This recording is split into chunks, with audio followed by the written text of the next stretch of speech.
nhầm sớm thoại bong công chùaព្រះបរមចាតដីព្រមទាំងព្រះសារីរកធាតុនៃព្រះពុទ្ធនិងមហាពោធិព្រឹកដែលគួរនឹកដោយលំអត់លំអោនចិត្តបរិសុទ្ធលើកកំបងអញ្ជលីនិងព្រះពុទ្ធរូប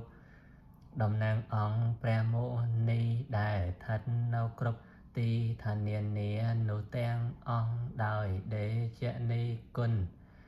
ព្រះមានបុណ្យប្រសើរខ្ពស់ដែលតែងតែរំលាស់រំដោះទុក្ខភ័យអន្តរាយសូមឲ្យខ្ញុំបានសុខឃ្លាតចាស់ទុក្ខផងទាំងឡាយសត្រូវទោះចិត្តឆ្ងាយសូមឲ្យคล้ายមកជាមិត្តសូមតនព្រះអរិយមេត្រីថ្លៃវិសិទ្ធ